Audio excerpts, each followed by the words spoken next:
नमस्कार मित्रों, मैं डॉक्टर प्रमोद मिश्रा तेलर, शाहजहाँपुर, उत्तर प्रदेश से बवासीर एवं भगंदर तथा पंचकर्म चिकित्सा विशेषज्ञ।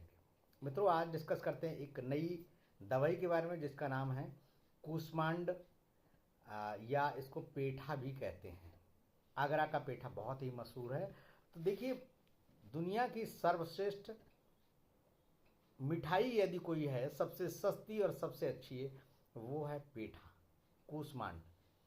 क्यों? क्योंकि ये मेद्य भी होता है, दिमाग की ताकत को भी बढ़ाता है, शीतवीर्य है, मन में शीतलता प्रदान करता है, एंटासिड के रूप में काम करता है। आइए इसके बारे में जानते हैं संपूर्ण जानकारी कि कैसे ये काम करता है कूष्मांड। और ये जिसको मैं बता रहा हूँ, ये हमारे आचार्य प्रियव्रत शर्मा जी हैं, उनकी पुस्तक के माध्यम से बता रहा हूँ।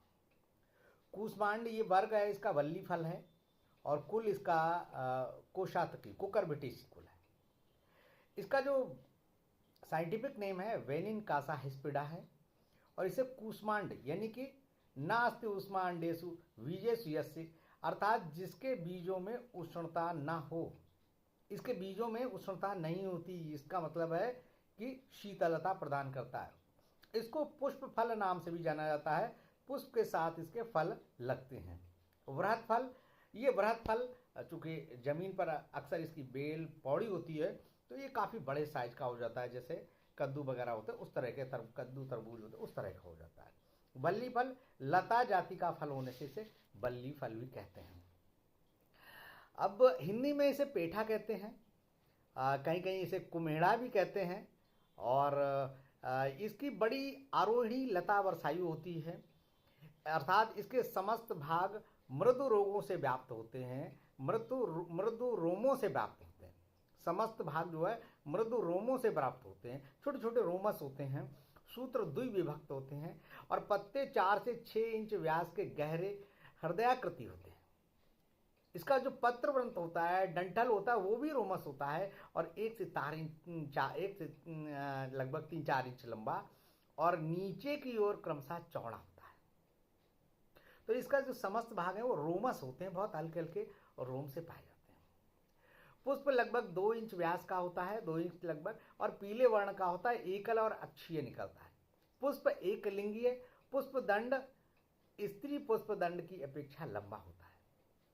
फल वृहदाकार, गोलाई लिए हुए बड़े बड़े होते हैं और गोलाई लिए लंबे अंडाकार से भी होते हैं। 1 से 1.5 फीट और 2-2 फीट तक के श्वेत रज से आवृत होते हैं। एक सफ़ेदी सी चढ़ी होती है, जैसे जब बच्चा पैदा होता है तो उसका एक चारों ओर एक सफ़ेदी चढ़ी होती है, ऐसे ही समझ लीजिए इस पर एक श्वेत रज चढ़ी होती है, एक्चुअली ग्रीन कलर्ड होता है। फल मज्जा, जब हम इसको काटते हैं तो इसके अंदर जो फल मज्जा होती है वो सफ़ेद रंग की होती है। बीज चपटे और सफ़ेद होते हैं और शीत ऋतु में इसमें फल और फूल लगते हैं। फल और फूल इसके शीत ऋतु में। तो देखिए, सबसे बड़ी चीज़ है कि कूष्मांड इसके अंडों में ऊष्मा ना हो, यानी कि शीत होगा, और ये शीत ऋतु में होते हैं और शीतलता प्रदान करते हैं। चूँकि जमीन पर पड़े रहते हैं तो ये शीतल होते हैं। उत्पत्ति स्थान ये समस्त भारतवर्ष में पाया जाता है, पूरे भारतवर्ष में भी ये पाए जाते हैं। रासायनिक संगठन की बात करते हैं तो इसमें कुकुरबिटेन नामक एक क्षाराब एल्कोलाइड होता है, एक तिक्त राल होती है, प्रोटीन, मायोसिन, वाइटेलिन, शर्करा तथा एल्केलाइड्स होते हैं। बीजों में एक स्थिर तेल होता है। इसमें गुण कौन कौन से होते हैं? ये लघु होता है। देखिए, है तो फल, सारे फल लगभग भारी होते हैं, लघु होता है और स्निग्ध होता है, और रस इसका मधुर होता है, विपाक भी इसका मधुर है और वीर शीत है, और ये प्रभाव इसका मेद है। तो अपनी लघुता, स्निग्धता, मधुरता और शीतता की वजह से जो अल्टीमेट प्रभाव निकल के आता है वो कैसा है? मेद्य है, अर्थात धी धृति स्मृति को बढ़ाता है। बात करते हैं कर्म की। दोष कर्म, ये मधुर स्निग्ध होने से, मधुर और स्निग्ध होने से वात शामक है।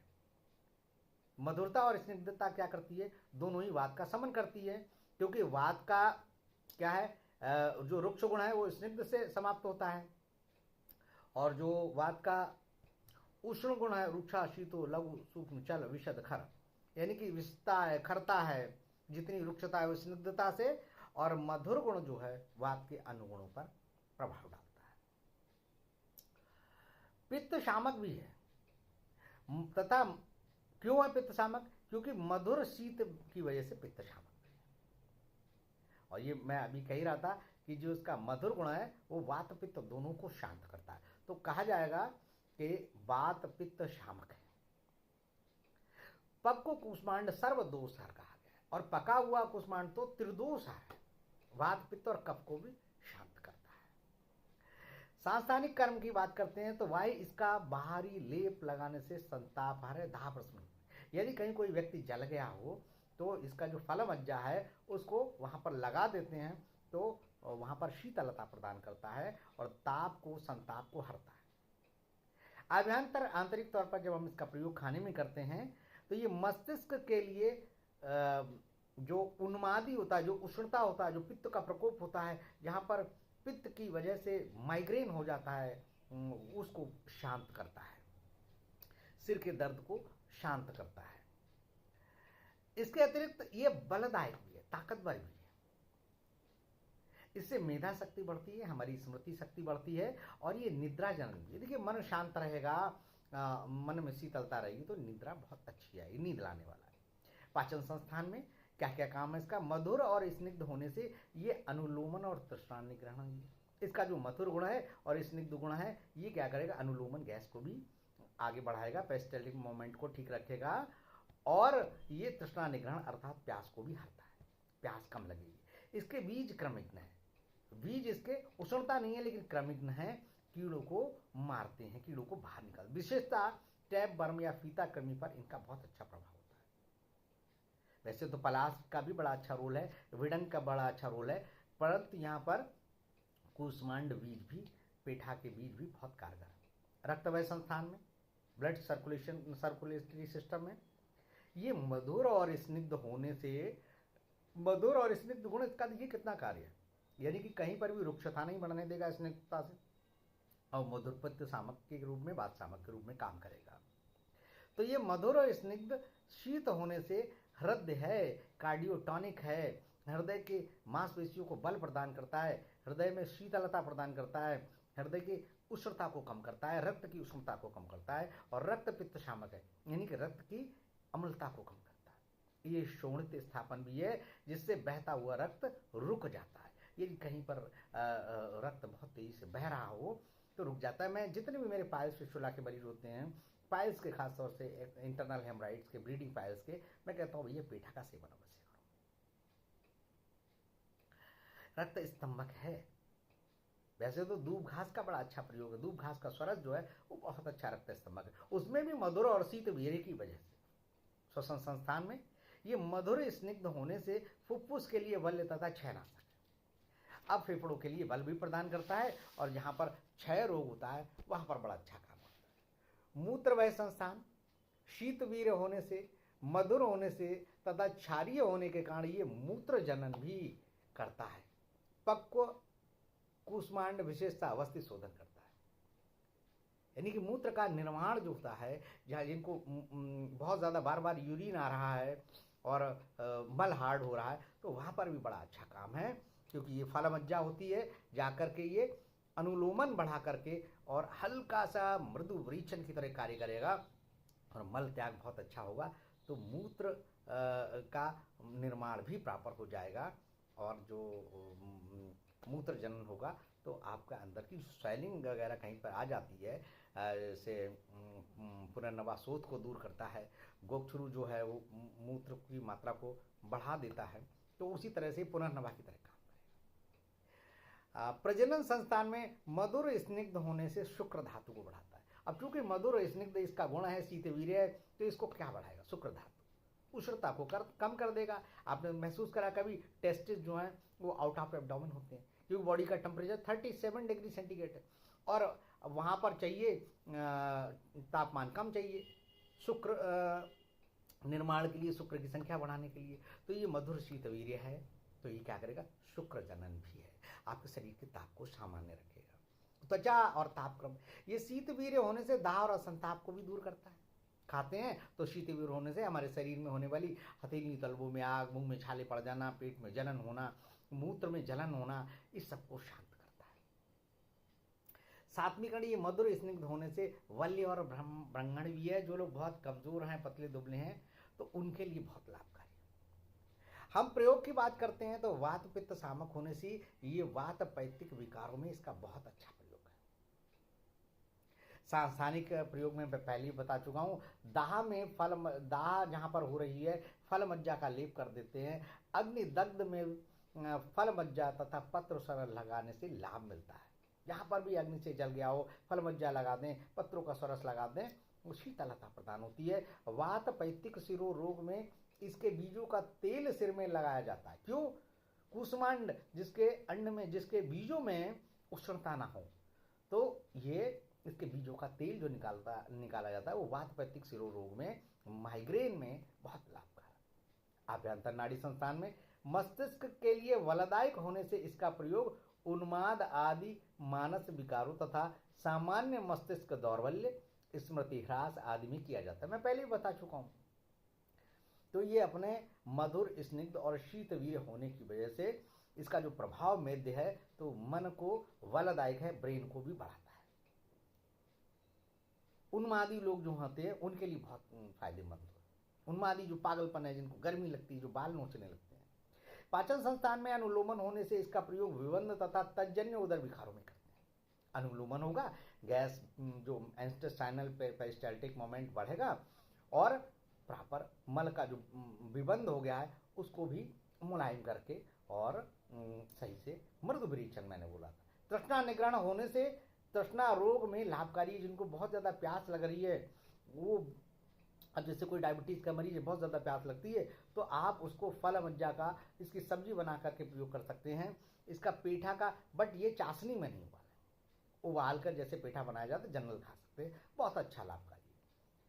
स्फीति क्रम को मारने के लिए ये बहुत लाभकारी है। जो कीड़े हो जाते हैं टैप वर्म, वहाँ पर इसके लिए 20 से 40 ग्राम बीज कल्क देकर विरेचन कराते। कैसे? 20 से 40 तोला, मान लीजिए 20 तोला जो है बीजों का जो कल्क है उसको देते हैं। इससे कृमि मरकर बाहर निकल जाते हैं। बीज का तेल भी 10 ml से 20 ml की मात्रा में प्रयोग करते हैं। अनुलोमन एवं रक्त स्तंभन होने से रक्तार्थ में इसका प्रयोग बहुत लाभकारी है और इसका क्षार उदर सूल में देते हैं। कितना लाभकारी है, ये अमृत के तुल्य है। रक्तवय संस्थान में इसका प्रयोग हृदय दौर्बल्य में, यानी कि जहाँ पर पल्पिटेशन हो, जहाँ पर घबराहट हो जाती हो, वहाँ पे बहुत अच्छा काम करता है। रक्त स्तंभन एवं संधानीय होने से रक्त पित्त एवं उरक्षत के लिए प्रसिद्ध औषधि है।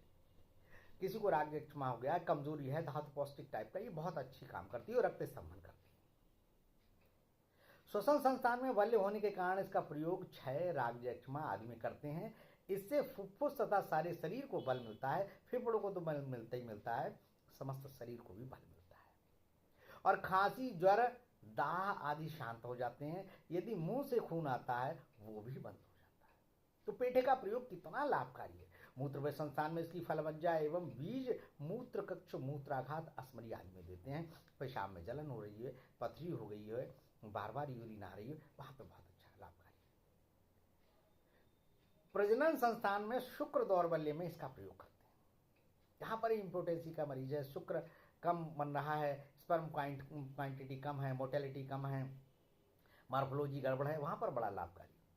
त्वचा और तापक्रम, दाह की शांति के लिए बीजों को पीसकर ठंडई के रूप में देते हैं। इसी कारण गर्मियों में फल का अवलेह तथा पेठे का मुरब्बा खाया जाता है। पेठे का मुरब्बा और कुष्मांड अवलेह जो है गर्मियों में खूब खाया जाता है। जीर्ण ज्वर में देने से दाह और ज्वर शांत हो जाता है, ताकत भी देगा, दाह और ज्वर भी शांत होगा। सातवीं करण, वल्य व्रंगण होने से सामान्य दौर्बल्य एवं कृष्णता में पौष्टिक रूप में दिया जाता है।